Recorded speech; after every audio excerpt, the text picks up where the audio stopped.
Deer all little physicist, I hope যে তোমরা প্রত্যেকেই নিজস্ব পরিবারের সাথে সুস্থ, স্বাভাবিক, সুরক্ষিত অবস্থায় আছো। তো আরও একটা নতুন ইন্টারেস্টিং ক্লাসের সাথে আমি আবারও চলে এসেছি তোমাদের কাছে। আর আজ ইলেকট্রোস্ট্যাটিক্সের ওপর 17th ক্লাস। আর এই ক্লাসে আমরা ডিসকাস করব গস থিওরেমের অ্যাপ্লিকেশনগুলো ক্লিয়ারলি বোঝার জন্য যে প্রি কনসেপ্টগুলো লাগে সেই প্রি কনসেপ্টগুলো নিয়ে। তো তার মধ্যে যেমন মনে করো যে মেনলি আজকে যে টপিকটা থাকছে সেটা কিন্তু কন্ডাক্টরের ওপর বেস করে, যে কন্ডাক্টরকে চার্জ দিলে, যদি মনে করো ইনসাইডে চার্জ দিয়েছি, তাহলে সেই চার্জ কেন আউটার সারফেসে অর্থাৎ একদম বাইরের তলে ছড়িয়ে পড়ে, ইনসাইডে কেন চার্জ থাকতে পারে না? যদি ইনসাইডে চার্জ থাকতো দেন কি হতো? কোনো কন্ডাক্টরের সারফেসের রেসপেক্টে পারপেন্ডিকুলারই কেন ইলেকট্রিক ফিল্ড লাইন্সগুলো মুভ করে? যদি ইলেকট্রিক ফিল্ড লাইন্সগুলো পারপেন্ডিকুলার অর্থাৎ লম্বভাবে মুভ না করে যদি স্লাইডলি অন্য ডাইরেকশনসে মুভ করতো দেন কি হতো? তো এই সব কিছু নিয়েই আজকের এই interesting class.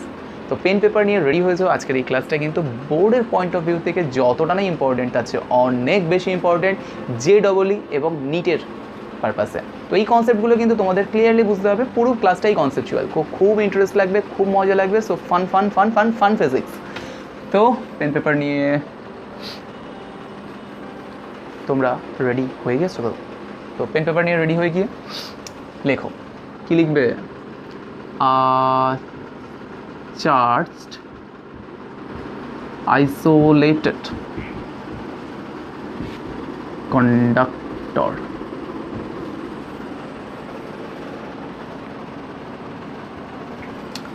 A charged isolated conductor, যদি কন্ডাক্টরটা সলিড হয়,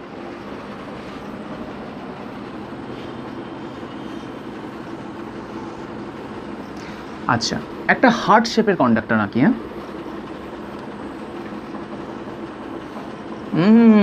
হাই হাই,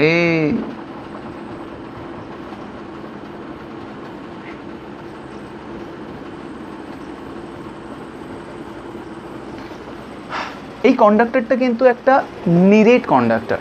ওকে, তাহলে এটা একটা ধাতব পরিবাহী ধরে নিতে পারো। দেন যেটা বলছি মন দিয়ে শুনবে, এই কন্ডাক্টরের মধ্যে আমি কিছু চার্জ দিয়ে দেব, অর্থাৎ কিছু ইলেকট্রনস ওর ভেতরে দিয়ে দিতে পারি বা কিছু ইলেকট্রনস ওর থেকে নিয়ে নিতে পারি, তাহলে এই কন্ডাক্টরটা চার্জড হয়ে যাবে, তাই তো? তো সেক্ষেত্রে মনে করো আমি কিছু ইলেকট্রনস ওর থেকে নিয়ে নিলাম, দেন এখানে পজিটিভ চার্জ ক্রিয়েট হবে। এখন তোমরা জানো যে কন্ডাক্টরের মধ্যে চার্জ থাকতেই পারে না, তো এই চার্জ তৎক্ষণিক কন্ডাক্টরের আউটার সারফেসে ছড়িয়ে পড়বে।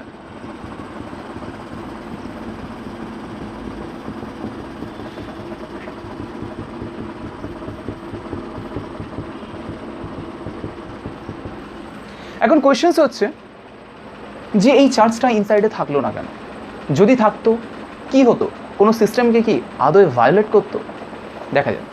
সাপোজ তা আগে এটা নোট করে নাও, ইলেকট্রিক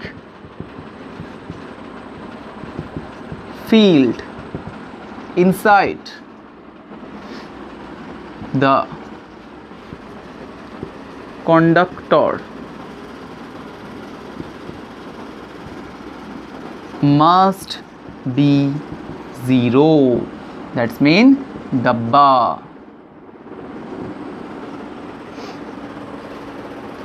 ডাব্বা স্পেলিংটা কি হবে? DA দেবো না DU দেবো? ডাব্বা, ডুব্বুয়া। সো ডাব্বা, এটা ডাব্বা হয়ে যেত। যদি এখানে থাকতো দেন কি হতো? আর কেনই বা থাকলো না? আমরা জেনারেল কনসেপশন থেকে জানি যে ভেতরে, অর্থাৎ যদি কোনো কন্ডাক্টরের মধ্যে চার্জ ক্রিয়েট হয়, কন্ডাক্টরসের মধ্যে কি থাকে? ফ্রি ইলেকট্রনস থাকে। এখন জেনারেলি ভেতরে চার্জ ক্রিয়েট হলেই সেই চার্জ কী করবে? একে অপরকে রিপালস করবে। রিপালস করতে করতে করতে করতে তাদেরকে একদম আউটার সারফেসে পাঠিয়ে দেবে। তারপরে রিপালস করলেও তো কন্ডাক্টরকে ছেড়ে বেরিয়ে যেতে পারছে না, কারণ তার জন্য অনেক বেশি এনার্জির প্রয়োজন। সেটা আমরা পোটেনশিয়ালে গিয়ে বুঝবো। তাহলে সেক্ষেত্রে ব্রেকডাউন ভোল্টেজ হয়ে গেলে কিন্তু চার্জ ছেড়েও বেরিয়ে যাবে। তো সেক্ষেত্রে এইখানে আমরা ধরছি যে কন্ডাক্টরের আউটার সারফেসেই চলে যাচ্ছে, অতটা পরিমাণ আমরা চার্জ ক্রিয়েট করছি না বা কোনো অ্যাট্রাকশন ফোর্স বাইরে থেকে লাগাচ্ছি না, যার দরুন এই কন্ডাক্টর ছেড়ে চার্জ বেরিয়ে যাবে। তো ক্লিয়ার হয়েছে? তাহলে করতে করতে করতে করতে আমাদের আউটার সারফেসে চলে আসছে। এখন কন্ডাক্টরের মধ্যে তো ফ্রি ইলেকট্রনস থাকে, তাহলে ফ্রি ইলেকট্রনস কোথায় থাকে? কন্ডাক্টরের মধ্যে। কোন ব্যান্ডে থাকে? কন্ডাকশন ব্যান্ডে থাকে। ভ্যালেন্স ব্যান্ড হয়, কন্ডাকশন ব্যান্ড হয়। তো ফ্রি ইলেকট্রনসগুলো কোথায় থাকে? কন্ডাকশন ব্যান্ডে থাকে, অর্থাৎ পরিবহন পথিতে থাকে, যেখান থেকে সহজেই মুভ করতে পারে। So very good. এখন আমরা অ্যাজিউম করলাম যে কন্ডাক্টরের ভেতরেই চার্জ আছে, সেই চার্জ বাইরে যাবে না। তবে কেমন হতো তুমি বলো তো? তুমিই বলো, আমি বলবো না। না না, তুমি। তো সেক্ষেত্রে কন্ডাক্টরের মধ্যে যদি চার্জ থাকতো, তাহলে কন্ডাক্টরের মধ্যে একটা ইলেকট্রিক ফিল্ড জেনারেট করতো। সো ফিল্ডওয়ালা ফিল্ড। সো ফিল্ড যখনই কন্ডাক্টরের মধ্যে জেনারেট করতো, তাহলে সেই ফিল্ডের দরুন ফ্রি ইলেকট্রনসগুলোর ওপর ফোর্স এক্সার্ট করতো, অর্থাৎ ফোর্স প্রযুক্ত হতো। তাহলে ফ্রি ইলেকট্রনসগুলো কি চুপ করে বসে থাকতো? ফ্রি ইলেকট্রনসগুলোর ওপর এই চার্জগুলোর জন্য যে ফিল্ড জেনারেট হয়েছে সেই ফিল্ড দিত। তাহলে ফিল্ডের দরুন কি পেত? সেই ইলেকট্রনসগুলো ফোর্স পেত। তাহলে ফোর্স পেলে এই ইলেকট্রনসগুলো, অর্থাৎ কন্ডাকশন ব্যান্ডে থাকা ইলেকট্রনসগুলোর মধ্যে মুভমেন্ট শুরু হয়ে যেত। তাহলে এদিক ওদিক শুরু হয়ে যেত। দেন কি হতো? দেন কারেন্ট ইলেকট্রিসিটির ফিনোমেনা ক্রিয়েট হয়ে যেত, অর্থাৎ চার্জ কন্ডাক্টরের মধ্যেই ইলেকট্রনসগুলোর মধ্যে ফ্লো চলতে থাকতো, অর্থাৎ মুভমেন্ট কন্টিনিউ হতো, কারণ ভেতরে ইলেকট্রিক ফিল্ড ক্রিয়েট হয়ে আছে। তাহলে ইলেকট্রিক ফিল্ডের জন্য কন্ডাকশন লেভেলে থাকা ফ্রি ইলেকট্রনসগুলোর উপর ফোর্স এক্সার্ট হতো, ফ্রি ইলেকট্রনসগুলোর মধ্যে মুভমেন্ট শুরু হয়ে যেত। তাহলে দেন আমরা বলতে পারি যে একটা কারেন্ট ইলেকট্রিসিটির ফিনোমেনা ক্রিয়েট হয়ে যেত। কিন্তু এটা তো হয় না, কারণ ন্যাচারালি পোটেনশিয়াল ডিফারেন্স ছাড়া কারেন্ট কি অটোমেটিক্যালি ফ্লো হতে পারে কন্টিনিউয়াসলি? তাহলে কারেন্ট ইলেকট্রিসিটির ফিনোমেনা ক্রিয়েট হয়ে যেত। তাহলে অটোমেটিক্যালি একটা জিনিস ভাবো যে আমাকে আর আলাদা করে কিছু খাটতে হবে না, শুধু চার্জ ইনপুট করে দেবো, তো ভেতরে অটোমেটিক্যালি কারেন্ট ফ্লো হতে থাকবে। তাহলে আমার সমস্ত কাজকে আমরা ইজিলি করতে পারতাম। বাট এটা পসিবল না, কারণ এটা নেচারের সিস্টেমকে ভায়োলেট করছে। এই সব কিছু ফিজিক্স নেচার থেকে এসছে, ফিজিক্সের জন্য নেচার আসে না। তো এটা মনে রাখবে, নেচারের সিস্টেমকে ভায়োলেট করছে। দেন আমরা বলতেই পারি যে চার্জ ইনসাইডে প্রেজেন্ট করছে না। দেন এটাকে যদি আমরা স্লাইডলি কেটে দিই, এটা তো একটা হার্ট আছে, হার্টটাকে যদি আমরা ব্রেক করে দিই ক্রস সেকশন বরাবর, তাহলে ক্রস সেকশন বরাবর কীরকম দেখতে লাগবে? ঠিক এমন। অর্থাৎ এই হার্টটাকে আমি মাঝখান থেকে কেটে দিয়েছি, তাহলে কীরকম দেখতে লাগবে? দেখতে পাচ্ছ তো?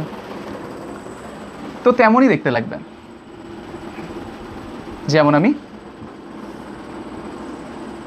ড্র করছি। ক্লিয়ার? ওকে। এখন এর ভেতরে আমরা একটা গসিয়ান সারফেস জাস্ট এর আউটার সারফেস থেকে একটু ভেতর দিয়ে ড্র করছি। অর্থাৎ গসিয়ান সারফেস কীরকম হয়? পুরো ক্লোজড সারফেস।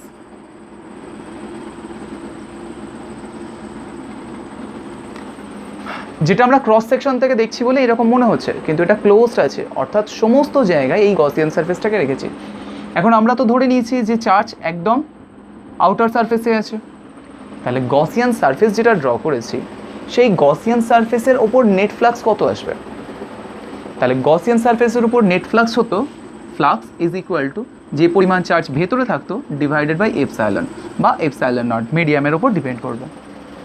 তাহলে এটা যদি হতো, ভেতরে তো কোনো চার্জ ইনভলভই হচ্ছে না, আমি চার্জ দিচ্ছি, কুইকলি সেটা মুভ করে যাচ্ছে, আউটার সারফেসে ছড়িয়ে পড়ছে। রিজন কি আছে? ইকুইলিব্রিয়াম কন্ডিশনস, অর্থাৎ নিজেকে সুস্থির বোধ করানোর জন্য চার্জ বাইরে ছড়িয়ে পড়ছে কন্ডাক্টরের। তো সেক্ষেত্রে দেখা যাচ্ছে নেট ফ্লাক্স জিরো আসবে, সো ভেতরে ইলেকট্রিক ফিল্ড থাকবেই না। ক্লিয়ার?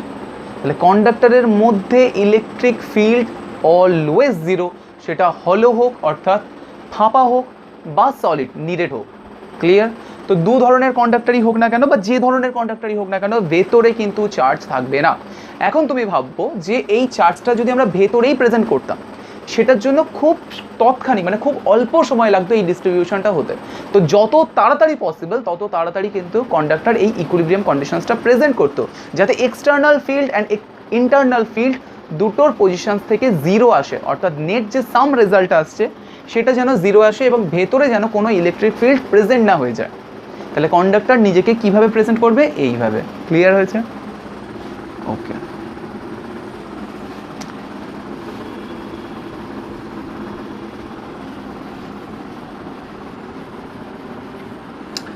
দেন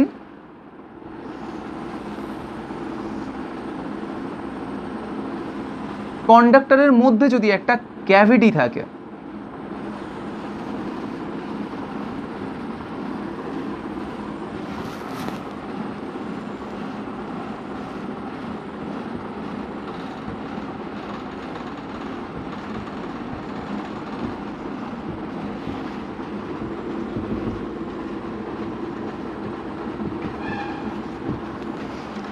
অর্থাৎ মাঝখানে মনে করো একটা ফাঁপা গর্ত আছে, এটা আমরা ক্রস সেকশন থেকে দেখছি, পুরোটার ভেতরে মনে করো একটা ফাঁপা অংশ পড়ে গেছে। দেন কি হতো? তারপরে যদি আমরা এটাকে চার্জ করতাম, দেন গিয়ে কি দাঁড়াতো? সেই চার্জ আউটার সারফেসেই ছড়িয়ে পড়তো। ক্লিয়ারলি বোঝার চেষ্টা করো। তাহলে সেক্ষেত্রে সেই চার্জ আউটার সারফেসেই ছড়িয়ে পড়তো,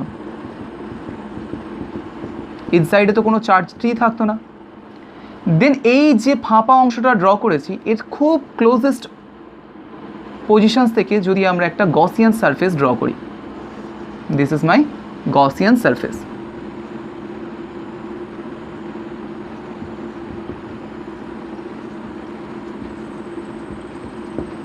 তাহলে এর ভেতরে যে গসিয়ান সারফেসটা আমি ড্র করেছি, এটা ক্রস সেকশনালি দেখছো, অর্থাৎ তুমি এটাকে কেটে মাঝখান থেকে দেখছো, এরকম ব্যাপার। তো সেক্ষেত্রে এই গসিয়ান সারফেসের ফ্লাক্স কত হবে কি মনে হয়? এবারে কি কিছু থাকতে পারে? দেখো, আমরা একটু আগেই বললাম যে কন্ডাক্টরের মধ্যে চার্জ দিলে কন্ডাক্টরের আউটার সারফেসেই ছড়িয়ে পড়ে। দেন এই সারফেসটা ইনার সারফেসই থাকছে, এই সারফেসটাই আউটার সারফেস থাকছে, কি তাই না? তাহলে সেই চার্জ আউটার সারফেসের মধ্যেই থাকবে, অর্থাৎ বাইরের সারফেসেই থাকবে, ভেতরে তো থাকছেই না। দেন এই গসিয়ান সারফেসের যে ফ্লাক্স আসবে সেটা জিরো।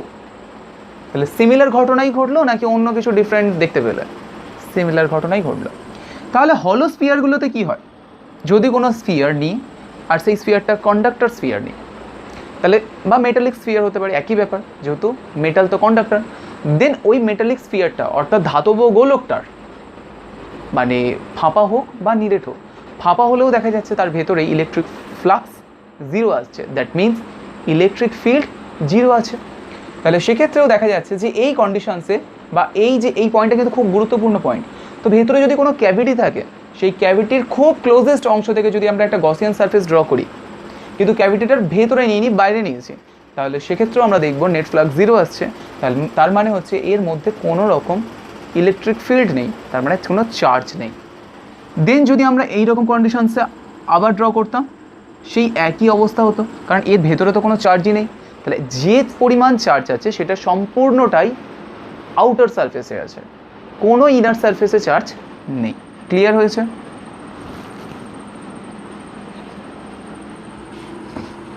ওকে।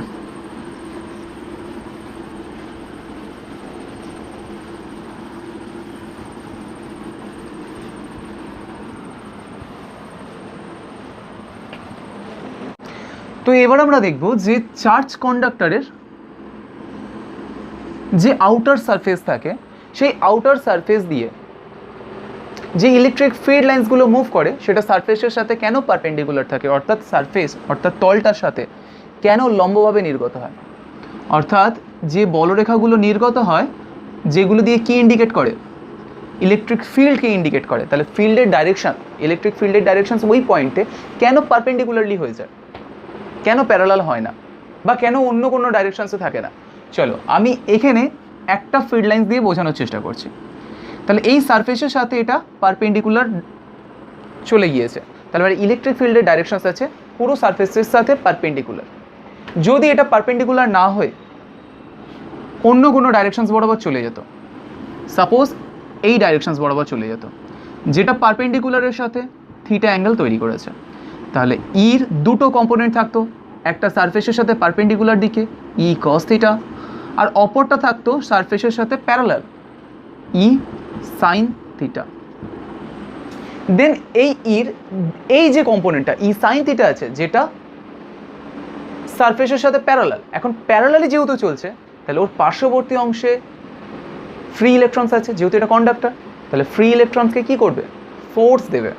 ফোর্স দিলে ফ্রি ইলেকট্রনসের মধ্যে মুভমেন্ট সৃষ্টি হবে, তাহলে ফ্রি ইলেকট্রনস অটোমেটিক্যালি চলতে শুরু করে দেবে, মানে কারেন্ট ইলেকট্রিসিটির ফিনোমিনা দেখাবে এক কথা, যেটা আমরা প্রি কনসেপ্ট থেকেও বুঝেছিলাম যে ভেতরে যদি থাকতো সেখানে ভেতরে থাকা ইলেকট্রিক ফিল্ডের দরুন ভেতরের কন্ডাকশন ব্যান্ডে থাকা ইলেকট্রনসের মুভমেন্ট হতো, আর এক্ষেত্রে এর পার্শ্ববর্তী কন্ডাকশন ব্যান্ডে থাকা ইলেকট্রনসের মুভমেন্ট তৈরি হবে, দেন অটোমেটিক্যালি এই সারফেসের ওপরের ইলেকট্রনসগুলোর মুভমেন্ট সৃষ্টি হয়ে যাবে, তাহলে সেক্ষেত্রে সারফেসের ওপরে থাকা ইলেকট্রনসগুলোর মধ্যে একটা ফ্লো সৃষ্টি হয়ে যাবে, যেটা কিন্তু সিস্টেমকে ভায়োলেট করছে, অর্থাৎ ইকুইলিব্রিয়াম পজিশনসকে নষ্ট করছে। দেখো প্রত্যেকেই চাই আমরা শান্তি এবং সুস্থিরতা, কিন্তু যদি এরকম ঘটনা ঘটতো, না থাকতো শান্তি, না থাকতো সুস্থিরতা, সেক্ষেত্রে অটোমেটিক্যালি ইলেকট্রনসের ফ্লো সৃষ্টি হয়ে যেত পার্শ্ববর্তী অঞ্চলে। তাহলে বুঝতে হবে যে এটা এমনভাবে প্রেজেন্ট হবে, অর্থাৎ যে কোনো ইলেকট্রিক ফিল্ড এমনভাবে প্রেজেন্ট হবে ইকুইলিব্রিয়াম কন্ডিশনসে যেন তারা থাকতে পারে, অর্থাৎ ইলেকট্রনসগুলো ইকুইলিব্রিয়াম কন্ডিশনস পায়, দেন সেই কারণের জন্য ইলেকট্রিক ফিল্ড লাইন্সগুলো কিন্তু পারপেন্ডিকুলারলি বেরিয়ে যাবে। যদি না হতো তাহলে কি হতো, পাশের ইলেকট্রনসকে, অর্থাৎ পাশের কন্ডাকশন ব্যান্ডে থাকা ইলেকট্রনকে ফোর্স লাগাতো, তাহলে পাশের কন্ডাকশন ব্যান্ডে থাকা ইলেকট্রনসগুলো মুভ করতো, দেন কারেন্ট ইলেকট্রিসিটির ফিনোমিনা ক্রিয়েট হয়ে যেত। তো ম্যাটারটা আশা করি বোঝা গেছে যেটা কেন হচ্ছে। তাহলে ইলেকট্রিক ফিল্ড লাইন্স কেন পারপেন্ডিকুলারলি বা পারপেন্ডিকুলার ডাইরেকশনসেই মুভ করে সারফেসের রেসপেক্টে, তাহলে পারা যাবে তো। ওকে, এবারে একটা ম্যাজিক্যাল ঘটনা নিয়ে আলোচনা করা হবে, এটা কিন্তু খুব ইন্টারেস্টিং। এখানে যে ঘটনাগুলো ঘটছিল, অর্থাৎ ভেতরের কন্ডিশনে দেখছিলাম কি আমরা, যে কোনো কন্ডাক্টরের ভেতরে ইলেকট্রিক ফিল্ড জিরো এসে যাচ্ছিলো, ইলেকট্রিক ফ্লাক্স জিরো এসে যাচ্ছিলো, কোনো চার্জ প্রেজেন্ট করতে পারছিল না। তো সেই সিচুয়েশনে আস্তে আস্তে আমরা প্রথমে কন্ডাক্টরকে দিয়ে চার্জের পজিশনস ক্রিয়েট করব, তারপরে ম্যাজিক্যালি কন্ডাক্টরকে রিমুভ করে দেবো। কীভাবে দেখো, তো সাপোজ মনে করো এটা আমার একটা কন্ডাক্টর, এটাকে আমি চার্জ দিয়েছি, তাহলে চার্জ কোথায় ছড়িয়ে পড়বে, তার আউটার সারফেসে ছড়িয়ে পড়বে, ভেতরে তো থাকবেই না। ক্লিয়ার?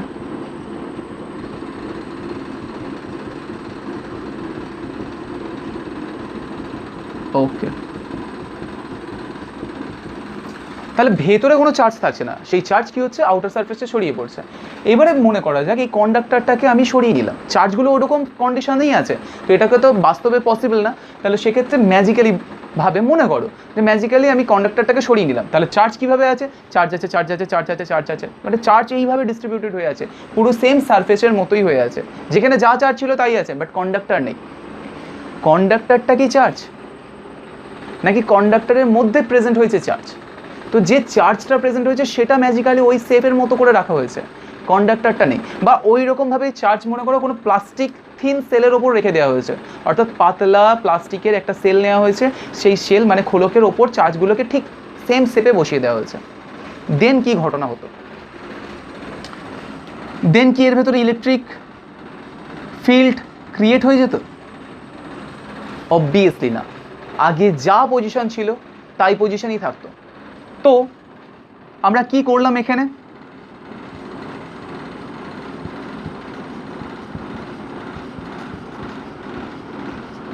কন্ডাক্টরকে রিমুভড করে দিয়েছি, বার করে দিয়েছি, তাহলে সেক্ষেত্রে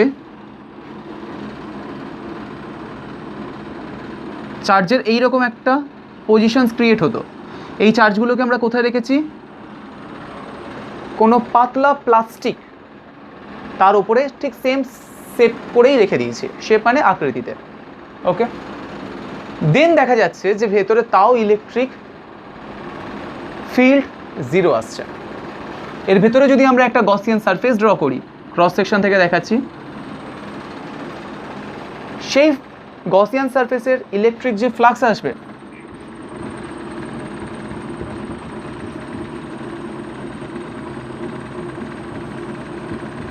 যে ইলেকট্রিক ফ্লাক্স আসছে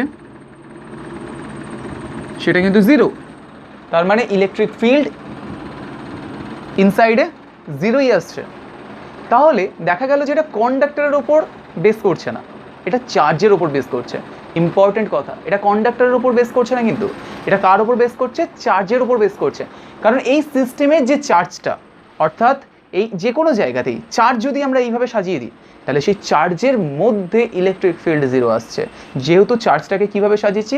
গসিয়ান সারফেসের বাইরে সাজিয়েছি। এখানে গসিয়ান সারফেসটা আমরা ভেতরে নিয়েছি, গসিয়ান সারফেসের বাইরে সাজিয়েছি। অর্থাৎ কি যে কোনোভাবে যদি আমরা চার্জগুলো সুন্দর করে সাজিয়ে একটা স্ফিয়ারের আকৃতি যদি দিতে পারতাম, তাহলে মনে রাখতে হবে যে সেখানেও কিন্তু ইলেকট্রিক ফ্লাক্স 0ই আসতো। তাহলে এটা কন্ডাক্টরের ওপর ডিপেন্ড করছে না, এটা ডিপেন্ড করছে চার্জের ওপর, যে চার্জ কীভাবে আছে। ক্লিয়ার হয়েছে না হয় না পয়েন্টটা? তাহলে আমি আবারও বলছি, যেটা কন্ডাক্টরের ওপর ডিপেন্ড করছে না, এটা ডিপেন্ড করছে চার্জের ওপর। চার্জকে যদি আমি গোলক আকৃতিতে রাখতে পারি, তার ভেতরে ইলেকট্রিক ফ্লাক্স বা ইলেকট্রিক ফিল্ড 0 হয়ে যাবে। তাহলে এটা কি কন্ডাক্টরের একটা ফিনোমিনা? তাহলে কন্ডাক্টরের ফিনোমিনা থেকে আমরা বুঝতে পারছি যে চার্জ আউটার সারফেসে চলে যায়। কেন চলে যায় সেটা আমরা একটু আগে ডিসকাস করেছি। তাহলে সেক্ষেত্রে যদি কন্ডাক্টর না থাকতো, চার্জকে ওইভাবে রাখতাম, তার ভেতরেও কিন্তু ইলেকট্রিক ফিল্ড 0 হয়ে যেত। এখন কন্ডাক্টরের মধ্যে ফ্রি ইলেকট্রনস থাকাতে এটা সহজেই পসিবল হয় চার্জটা কুইকলি মুভ করে আউটার সারফেসে যেতে। ক্লিয়ার হয়েছে? আই হোপ যে ক্লিয়ার হয়েছে।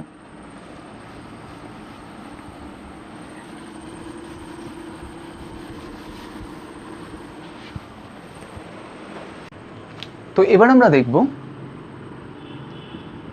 এক্সটার্নাল ইলেকট্রিক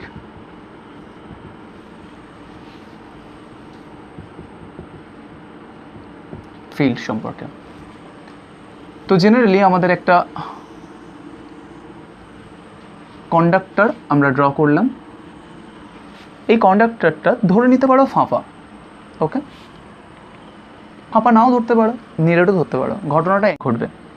তো এখানকার কোনো একটা ছোট্ট অংশকে আমি অনেক বড় করে দেখানোর চেষ্টা করছি।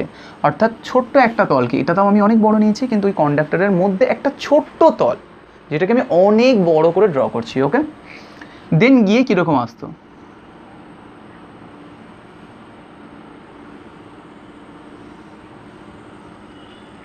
ক্লিয়ার? আমি ওই ছোট্ট একটা অংশকে তুলে এনেছি।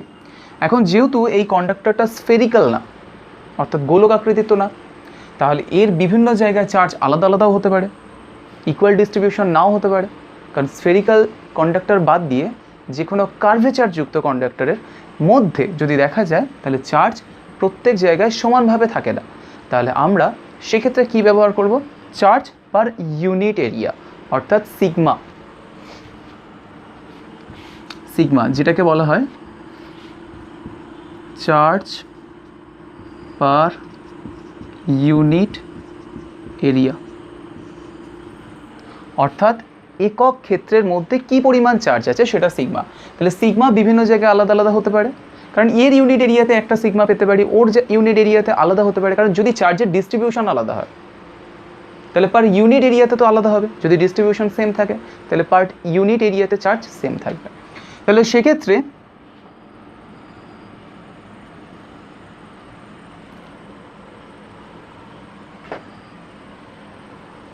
যদি আমরা এখান থেকে বোঝার চেষ্টা করি, তাহলে সেক্ষেত্রে আমরা তো ড্র করে ফেলেছিলাম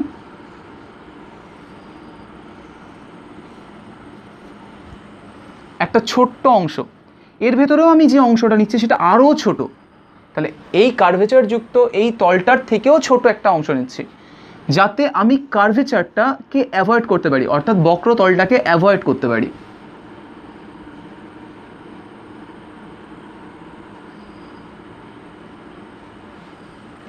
তাহলে এই ছোট্ট এরিয়াটাকে আমরা এ দিয়ে রিপ্রেজেন্ট করছি, যার ডাইরেকশনস এই দিক বরাবর এ। আর এর ভ্যালু যেহেতু প্রচণ্ড ছোট, তাহলে এর যে মানটা আসবে সেটাও খুব ছোট আসবে। তাহলে এটা অত্যন্ত ছোট, মানে একদম এই প্লেটের নিয়ারেস্ট পয়েন্ট। ক্লিয়ার হলো না? আমি যদি এ ছোট নিই, তাহলে এ তো কি একটা ভেক্টর কোয়ান্টিটি, যার ডাইরেকশনস কি বাইরের দিক বরাবর। এটা কি একটা এরিয়া, এরিয়া একটা ভেক্টর, ভেক্টরের ডাইরেকশনস বাইরের বরাবর। তো সারফেসের বাইরের ডাইরেকশনস বরাবরই নিয়েছি, প্রিভিয়াস ক্লাসে এগুলো নিয়ে আমরা ডিসকাস করেছিলাম। তাহলে সেক্ষেত্রে এই এরিয়া ভেক্টরের ডাইরেকশনস থাকছে বাইরের দিক বরাবর, যার মান হচ্ছে এ সমান। আর এই এটাকে আমরা কি নিচ্ছি? খুব ছোট নিচ্ছি, তো ডিএও রিপ্রেজেন্ট করতে পারি। ক্লিয়ার? সো ডিএ খুব ছোট্ট অংশ। তাহলে এর ভেতরে চার্জ কত থাকবে? সিগমা যদি ইউনিট এরিয়া থাকে, তাহলে এইটুকু এরিয়ার মধ্যে চার্জ থাকবে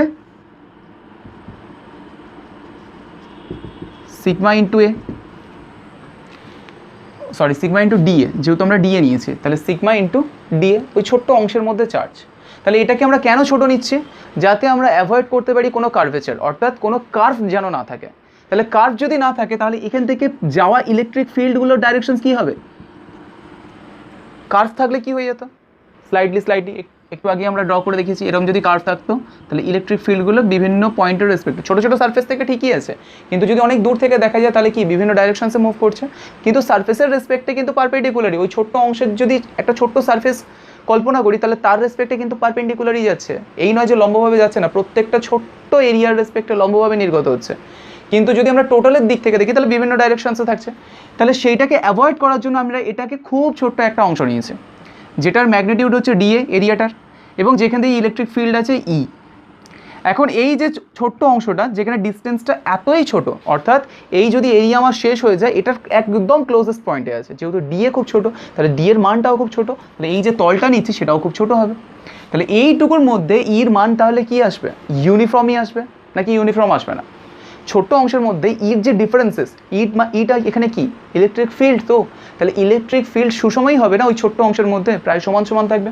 তাহলে এখানে আমরা একটা সিলিন্ড্রিক্যাল গসিয়ান সারফেস ড্র করেছি। Clear?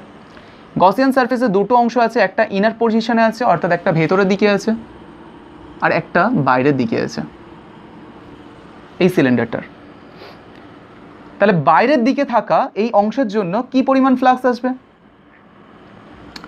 Flux is equal to Q divided by epsilon naught বা এপসাইলন। তাহলে সেক্ষেত্রে এখানে কি ঘটবে দেখো, ইলেকট্রিক ফ্লাক্স কত, মানে electric flux is equal to E dot DA, এক্ষেত্রেও ডিএ, যেহেতু এরিয়া হচ্ছে ডিএ আর ইলেকট্রিক ফিল্ড হচ্ছে ই, দুটোর dot productions is equal to Q divided by epsilon. Q এর ভ্যালু কত এখানে?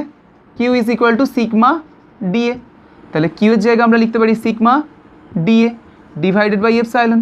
So E DA cos 0 degree. 0 degree কেন? কারণ এদের মধ্যে দেখা যাচ্ছে সমস্ত ফিল্ড লাইন্সগুলোই এর ডাইরেকশনস বরাবর যাচ্ছে।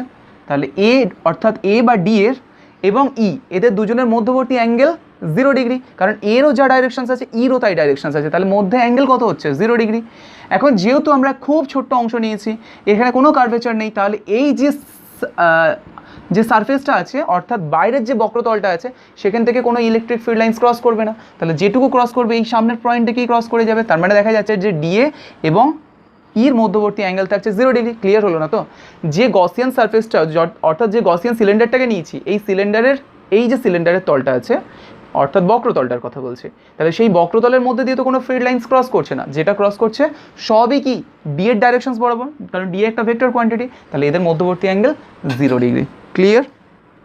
ওকে, দেন আমরা এটাকে লিখতে পারি যে E dA sigma DA divided by epsilon naught. DA cancel হয়ে যাচ্ছে, then E is equal to sigma divided by epsilon naught. তাহলে ইলেকট্রিক ফিল্ডের দেখা যাচ্ছে তো? ঠিক আছে, তাহলে ইলেকট্রিক ফিল্ডের যে মান পাওয়া যাচ্ছে নিয়ারেস্ট কোনো অংশে, কার নিয়ারেস্ট অংশে? কোনো কন্ডাক্টরের নিয়ারেস্ট অংশে ইলেকট্রিক ফিল্ডের মান সেই কন্ডাক্টরের ওপরে থাকা চার্জের যে ডেন্সিটি আছে পার ইউনিট এরিয়াতে সেটা ডিভাইডেড বাই এপসাইলন নটের সমান আসছে, বা এখানে এপসাইলনও হতে পারে, যে এটা মিডিয়ামের উপর ডিপেন্ড করবে। ক্লিয়ার হয়েছে? আর এর রেসপেক্টে কুলম্বের উপপাদ্য তৈরি হয়েছে, যেটা আমরা এবারে বুঝবো। আচ্ছা বলো তো, আমরা এখানে বাইরের অংশটা নিলাম অর্থাৎ বাইরের অংশের ফ্লাক্স ক্যালকুলেশন করলাম, ভেতরের অংশটা কেন নিলাম না? কারণ ভেতরের অংশটা নিলাম না এই কারণে যে ভেতরের অংশের মধ্যে কোনো ফ্লাক্স থাকবে না। তার রিজনটা হচ্ছে ভেতরে কোনো ফিল্ড নেই, ইলেকট্রিক ফিল্ডই তো 0। কারণ দেখো এটা আমরা একটা ক্লোজড কন্ডাক্টর নিয়েছিলাম, তাহলে বডিটা কীরকম ছিল? চারদিকে বদ্ধ ছিল, তাহলে ভেতরের ইলেকট্রিক ফিল্ড 0 ছিল, ইলেকট্রিক ফিল্ড 0 হলে ইলেকট্রিক ফ্লাক্স 0 হবে। কিন্তু এটা যদি ক্লোজড না হয়ে একটা সিঙ্গেল প্লেট হয়ে যেত তাহলে প্লেটের দুটো অংশই থাকতো, কারণ ক্লোজ তো না, তাহলে প্লেটের এপারেও চার্জ জেনারেট করতো অর্থাৎ ফিল্ড জেনারেট করতো, এপারেও ফিল্ড জেনারেট করতো। দেন কিন্তু আমাদেরকে দুটো অংশের ফ্লাক্স ক্যালকুলেশন করতে হতো, অর্থাৎ এখানে 2 টাইমস মাল্টিপ্লাই হয়ে যেত, কারণ দুটো অংশের ফ্লাক্সই কিন্তু নিতে হতো। ক্লিয়ার হয়েছে? তাহলে এক্ষেত্রে কন্ডাক্টরটা যদি ক্লোজড থাকে, মনে রাখতে হবে যে কন্ডাক্টরটা যদি ক্লোজড থাকে তাহলে কন্ডাক্টরের ইনসাইডে ইলেকট্রিক ফিল্ড 0 দেন ফ্লাক্স 0। ক্লিয়ার?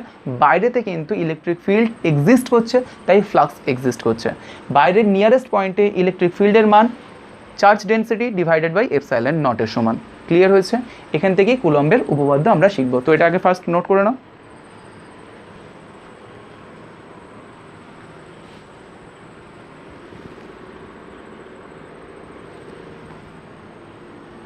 তো হয়ে গেছে আশা করি। ওকে,